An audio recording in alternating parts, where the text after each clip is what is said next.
Hi, my name is Rich Bacalor. I'm a science consultant for Wayne County RESA, and today I'm here talking with two math consultants, Dr. Christy Hanby and Sherry Zub.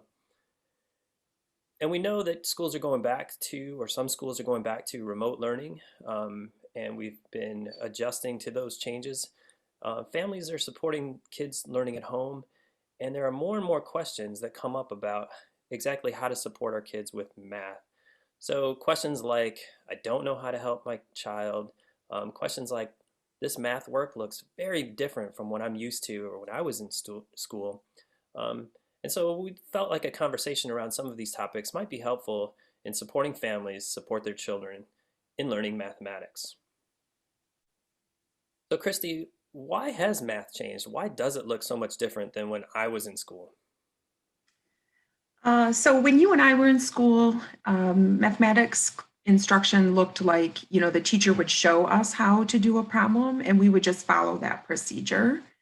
Um, and for some of us that worked, but for many of us, we felt confused by those things. And so while we still think it's important to know how to add, subtract, multiply, and divide, we've started shifting our instructional practices toward students making sense of and them explaining their own ways of solving problems.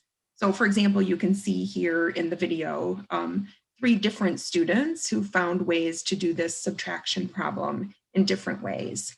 And so you'll see that kids are encouraged to do more talking, more sense making, and be asked, to explain their thinking and be able to justify mathematically why they did the things that they did. And so why has it changed? It's changed because we know that that builds them into a more robust problem solver.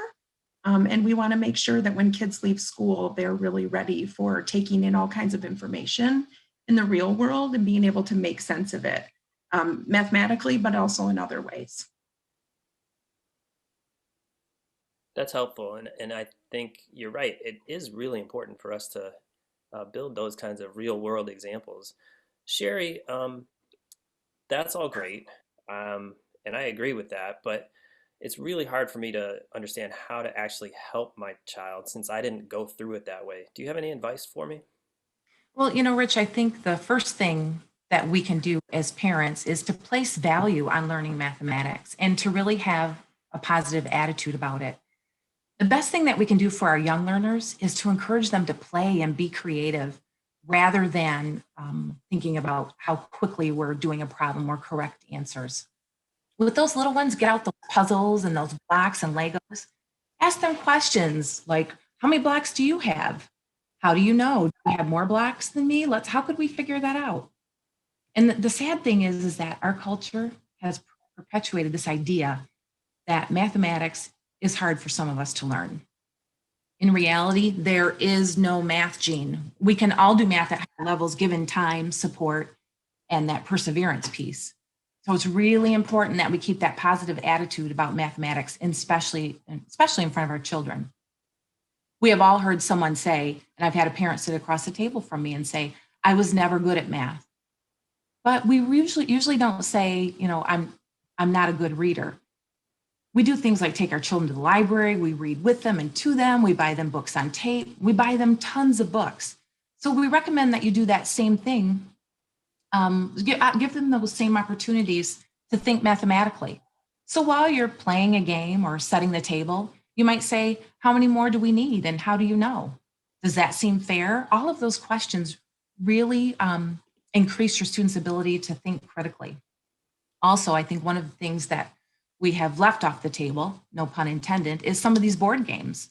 Like Shut the Box and Yahtzee. These are great games to get the students thinking about counting in numbers and decomposing numbers and putting numbers together. And also, those card games are terrific too. Games like Guess Who and Blockus will help to build logical reasoning and spatial reasoning. So whatever you do, get those game boards back out of those closets and enjoy some game time with your family. Yeah, that's great advice. In my own life, I like to use mathematics in cooking and baking with my kids. I think that's another nice at-home Oh, opportunity. absolutely. What a great real world connection that they can see math in any part, making grocery lists, all of those things are great ideas.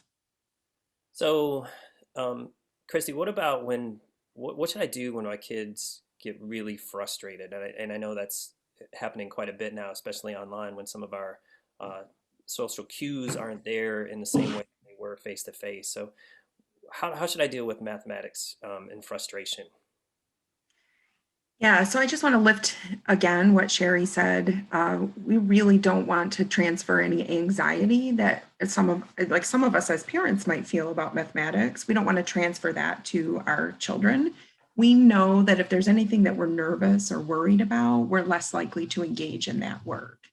And so sometimes, kids are asked, for example, to do computation problems and they're frustrated or not sure what to do. And so just a couple ideas, just as you mentioned about the real world examples, students actually are really good at making sense of the world around them. And sometimes a real world context put to a computation problem can help them make sense of it. So for example, we have here, if they're just asked to do 3 times 4, they might not be sure. But if you say, well, what if I had 3 baskets and there's 4 apples in each basket? How many apples would that be altogether? Then they have some sense of what that multiplication statement means. It's also tempting sometimes to say to your child, like there's a faster way to do that, because often we have learned something that is a little bit more efficient than what the child is doing. But we don't want to give this idea that what they have done is improper in any way. So as long as they're making sense of and they're able to work the problem out, maybe by drawing a picture or by talking with you until they've solved through that thing, then they should be supported in that way. So whatever you can do to make it real for them can be quite helpful. So, for me, I think sometimes the easier math problems, I find no problem doing that, but sometimes the more complex math questions even have me wondering, I don't even know what this question is asking for, and I'm having a hard time helping my child because I don't even know what I'm supposed to be doing. So, do you have any advice for that? Rich, the question on our child's work looks really different from we were in school. But textbooks and publishers, math educators have a really good reason for putting those questions into those textbooks. Now, here on the screen, you see rectangles that can be created from 12 tiles and 11 tiles. I'm just going to pause for a moment, and I want you to think about why this question is being asked.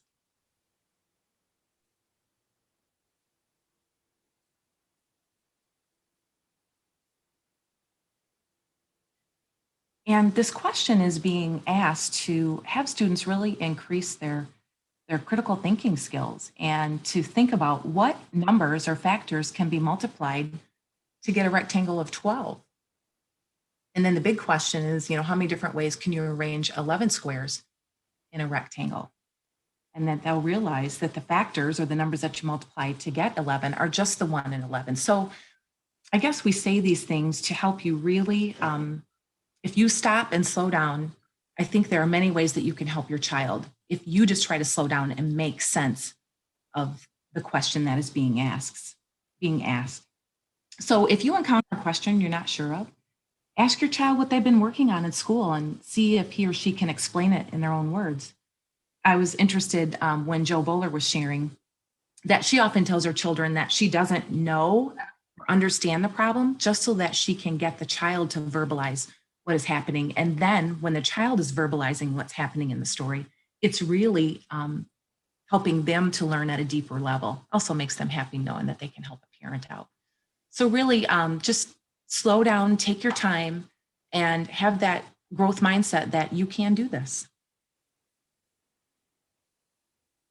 So, what if I can tell though, like as they're working through the problem, what if I can tell that they're heading in the wrong direction or that they're going to end up with the wrong answer? Yeah, it's a really interesting question because we want to give positive intent to our students, and they are quite often making a lot of good sense of the world around them, but they make errors as well. So while instruction has shifted to focus on reasoning, it is important to know that we do still focus on accuracy in student work. But we have to be careful because mathematics, more than any other subject area, carries this really heavy burden of right and wrong. And we want to be careful not to forefront that while kids are in the learning process, right? So they're young, they're still learning, they're still figuring these things out, and we need to give them that processing time. So one of the things that we find most beneficial is just asking the student to go back and explain their thinking. So often all we need is a little bit more time to process or to make some connections. So you can see in this problem, the student has noticed about the 30 feathers and the 5 turkeys, but has created an addition sentence regarding that. And so just a simple question like, can you explain to me what you would be doing when you were making these turkeys? Or can you show me what it looks like to draw a picture of this situation? Is it's a non-threatening kind of question, and yet it causes the child to continue thinking about and working on. And quite often we notice that in those moments, they will notice their own mistakes. And it's important for kids to understand that little things like that happen, and that mathematics, like any other part of learning, is something where we try things out and we might have to revise our thinking. And we learn when we make mistakes and we revise our thinking. It helps us to think about examples and non-examples of what work looks like in mathematics. And so try to be careful not to feel like that's a problem, and just ask them to explain again and see if you can't get them to focus more on the work that's being asked. Yeah, and Christy, I'd like to add on to what you had said too. I think it's really important sometimes too, just to go back into the problem and ask yourself, so what do we know? Or ask your child, what do we know about this problem? Mrs. Horton has 30 feathers, she has 5 turkeys. And then just by going back and just trying to make sense of the problem, sometimes the students can figure that out. So, back in the sort of in the spring of last year when schools were forced to shut down immediately, a lot of what my kids got sent home for math was mostly like practice games, like skill and drill kind of games. They were fun and my kids enjoyed them, but I'm imagining that that's not all that class should be like now, and things are a little bit different. So what should I be looking for in terms of their math work, or what the class should be like now as opposed to when all of this started? Okay, so Rich, we know that learning is a social process, and we learn by trying things out, by talking with each other, and then going in and revising our work. So, in traditional math classrooms that we grew up in, math was much more individualized and even isolating. Like Christy said earlier, that the teacher just stood up there and you hoped that you knew or you could understand the way that the teacher had done it, because there really were no other ways to do it. You didn't talk about it. So we want to break down those old ideas about mathematics and ensure that students have opportunities to talk with each other and to talk with the teacher, that they have opportunities to explain their reasoning and to see how their peers went about solving the problem and what similarities or differences there are in the ways that they approach the problem. And here's really important. There are so many ways for me to get to the grocery store. I can take Telegraph, I can take this road, I can take that road. So it's really important that students need to see that there are many ways to solve a problem. So the classroom really needs to be a space where mistakes are seen as opportunities to refine their thinking. We have to honor those mistakes. And kids cannot feel like, oh, I made a mistake, therefore I'm not, quote, smart with math. Mistakes are actually what make us smarter with math, because then we can refine our thinking. And boy, I mean, this is just hits home for me. I think most importantly, students have to feel comfortable to take risks and be free from anxiety. I know as a child, I had math anxiety. So that was my life's goal when I became a math teacher, to make sure that students were comfortable and that their thinking was valued, and that I know that they could be a contributor, a knower, and a doer of math. A really nice way to put it, Sherry. I feel the same way about science sometimes too. So we're running a little bit short on time now, but I'm wondering, as I look around, I mentioned earlier I'm trying to use my measuring cups in baking with my kids in terms of mathematics, but what else should I be having around the house, or what other things should I be using to help kids in doing this math at home. Yeah, thanks for lifting the baking scenario because there are a lot of fraction opportunities in baking. And so just using measuring cups is a really nice way to have conversations about fractions. And who doesn't enjoy baking cookies?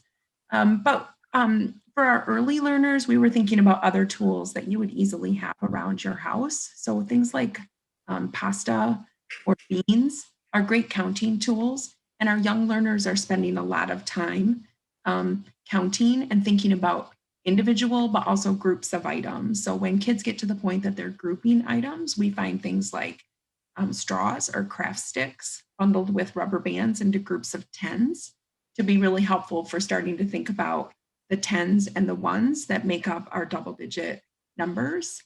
And you might have also seen the tool that's on the right. We call it a hundreds chart. It's quite often used with a lot of new math curricular series. And so your child might have something like this. And if they don't, it's something that you can print off of the internet. And it's just a way of supporting their addition and subtraction. So for example, if you have 37 and you need to add 10 more, you can use this tool to count by ones, but also to count by tens by going down a row as opposed to going individually across the row. Other really simple things are just to have blank paper, pencil, crayons, or colored pencils around so that they can draw their thinking.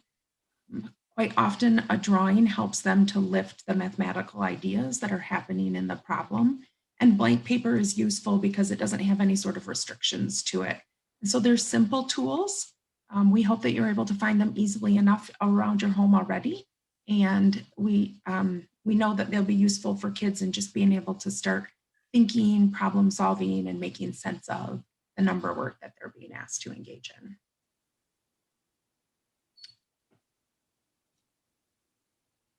So I think Sherry and I just wanted to give one final thought. You know, there is this idea perpetuated in our society that some people are math people and others are not. And it's actually a myth that we've perpetuated. There is no math gene. Everyone can make sense of mathematics. And we think especially all the way through middle school mathematics, you're talking about the sort of mathematics that is out in the everyday world. And we are definitely seeing a lot of mathematics in the news right now. And we're all capable of making sense of that. So if there's one overarching message we could give, it's to be able to attribute those ideas to your students, to position them as someone who can make sense of numbers and can make sense of the mathematics that they see in the world around them. You'll be doing them a great service. Absolutely, Christy. And I just wanted to add on by saying just stay positive with math, even if you had your own possibly what you think was difficulties with math. It's important that you not share them with that because research shows that it can impact their learning. So please stay positive with mathematics. Okay, Sherry and Christy, I just want to say thank you. I feel a lot better.